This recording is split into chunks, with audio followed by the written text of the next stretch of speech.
आतंकवादियों के जनाजों में 25-25 हजार की भीड़ आती। मैं सभी सदस्यों को कहना चाहता हूं, एक भी दृश्य अभी देखा है 370 के बाद ना? स्टोन पेल्टिंग क्यों कम हुई? जितनी नौकरियों की एडवर्टाइज है, इसमें सरकार ने तय कर लिया है कि स्टोन पेल्टिंग का एक भी केस अगर रजिस्टर है तो वो परिवार में से किसी को नौकरी नहीं मिलेगी। सीज फायर नहीं होता, सीज फायर असमय नहीं होता तो आज पाक ऑक्यूपाई कश्मीर नहीं। अफसर कुछ भी कहे, देश का प्रधानमंत्री का देश की जमीन के लिए संवेदनशीलता होना चाहिए या नहीं होना चाहिए? इतना छोटा सवाल है। हमारी सेना जीत रही थी, वो भाग रहे थे, 2 दिन रुक जाते, पूरा पाक ऑक्यूपाई कश्मीर तिरंगे के तले आ जाता। जिसको जो बोलना है वो बोले। इस सदन में बोला हुआ शब्द इतिहास बनता है। मैं आज फिर से कहना चाहता हूं, पाक ऑक्यूपाई कश्मीर भारत का है, हमारा है और हमसे कोई नहीं छीन। ऑर्गेनाइज्ड स्टोन पेल्टिंग 2010 में 2654 घटनाएं थी, 2023 में सिर्फ 4 साल हुए हैं, एक भी पथराव की घटना नहीं हुई, एक भी नहीं। स्टोन पेल्टिंग में नागरिकों की मृत्यु 2010 में 112 हुई थी, क्योंकि स्टोन पेल्टिंग ही नहीं हुई है तो मृत्यु भी नहीं हुई, 0 मृत्यु हुई। मैं आज बताना चाहता हूं, पहले 2014 के पहले और आर्टिकल 370 नाबूद होने के पहले आपने देखा होगा, आतंकवादियों के जनाजों में 25-25 हजार की भीड़ आती।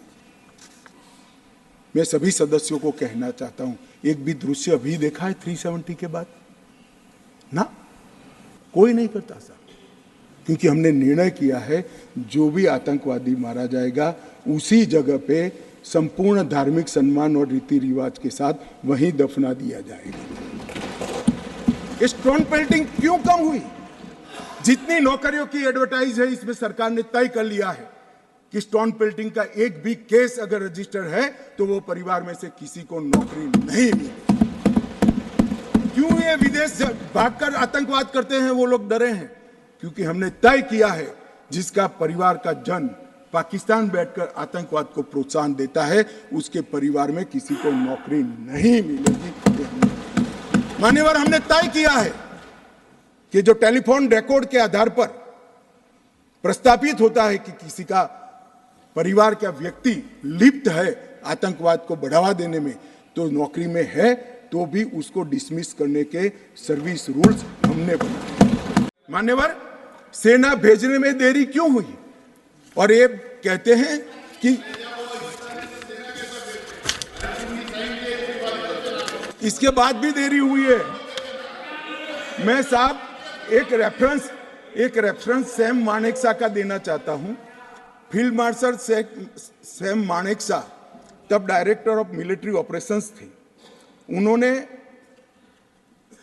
एक जगह पे कहा है कि कबीलाई हमलावर आक्रामक और लूट मचा रहे थे, तब चर्चा में ही व्यस्त थे। मैं व्यक्ति का नाम देना नहीं चाहता वरना खड़े हो जाएंगे। तब एक मीटिंग में सैम मानेकशॉ मौजूद थे। सरदार पटेल जी ने नेहरू जी को कहा, जवाहर आप कश्मीर चाहते हो या नहीं चाहते हो, देरी क्यों हो रही है? तब जाकर सेना भेजने का निर्णय हुआ है। जवाब देना पड़ेगा। नहीं, दिग्विजय भी ऐसे मत करे, मैं भेज दूंगा आपको, पुस्तक ही भेज दूंगा। मान्यवर, Honorable Home Minister is not yielding. He is not yielding. Honorable Home Minister is not yielding. मान्यवर,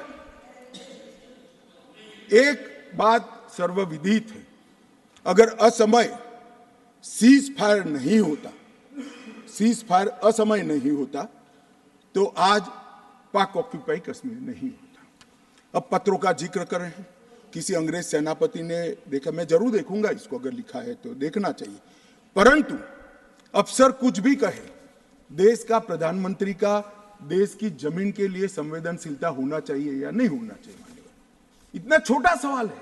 हमारी सेना जीत रही थी, वो भाग रहे थे, 2 दिन रुक जाते, पूरा पाक ऑक्यूपाई कश्मीर तिरंगे के तले आ जाता। मान्यवर, ये जो डिलिमिटेशन कमीशन ने और भी कई फैसले किए हैं, मैं जरा सदन के सामने पूर्व की स्थिति और अभी की स्थिति बताना चाहता हूं, पूर्व में जम्मू में सिर्फ 37 सीट थी, 37 सीट थी। अब नए डिलिमिटेशन कमीशन ने 37 से बढ़ाकर 43 सीट जम्मू क्षेत्र में बनाने का कहा। मान्यवर कश्मीर में 46 सीट थी, 46 सीटें थी। अब 46 की जगह 47 सीटें, 47 सीटें बनाने का कहा। इस तरह से जम्मू और कश्मीर दोनों को मिलाकर 83 सीटें थी। लद्दाख की सीटें निकाल दी है क्योंकि वहां यूटी बन चुकी।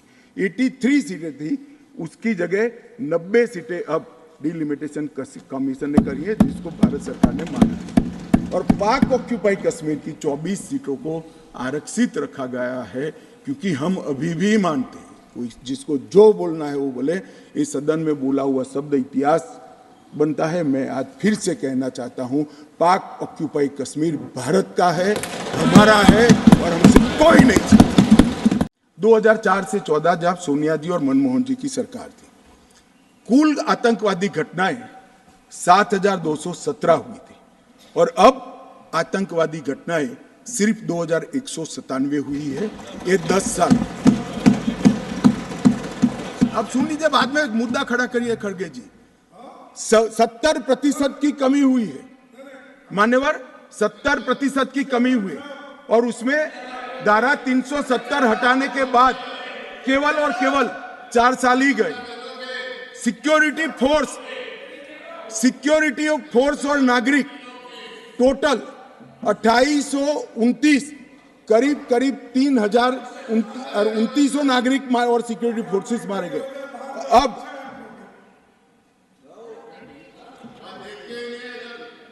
मान्यवर 3,000 नागरिक उस वक्त 4 से 14 में मारे गए, 14 से 23 में 891 नागरिक मारे गए। 70% की कमी सिक्योरिटी फोर्सेस और नागरिक, और सिक्योरिटी फोर्सेस की मृत्यु में भी 50% की मान्यवर कमी। ये कह रहे हैं कि क्या हुआ है। मैं आंकड़े बताना चाहता हूं, और मनोज जी खास देखे। आत्मा है तो अंधेरे में टटोल कर सुने, सोचे, और विचार परिवर्तन होता है तो ईश्वर के लिए करे।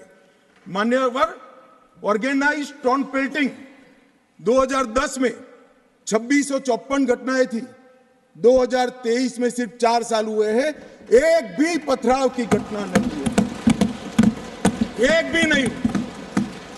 स्टोन पेल्टिंग में नागरिकों की मृत्यु 2010 में 112 हुई थी, क्योंकि स्टोन पेल्टिंग ही नहीं हुई है तो मृत्यु भी नहीं हुई, 0 मृत्यु हुई। मान्यवर, स्टोन पेल्टिंग में जख्मी नागरिकों की मैं बात करता हूं, सिक्योरिटी फोर्स नहीं, नागरिक जो घाटी के हैं, वो 6,235 थे, क्योंकि स्टोन पेल्टिंग नहीं हुई है, 0 जख्मी है। अरे भैया, इनको दिखाई नहीं देता है। सीज फायर वायोलेशन की घटनाएं 2010 में 70 थी, और 2023 में 6 हुई। घुसपैठ के प्रयास 489 थे, सिर्फ 48 हुए हैं। मान्यवर, वापिस लौट गए आतंकवादी 18 थे 2010 में, अभी 281 आतंकवादी घाटी छोड़कर पड़े। ये संवेदनशीलता का नमूना है।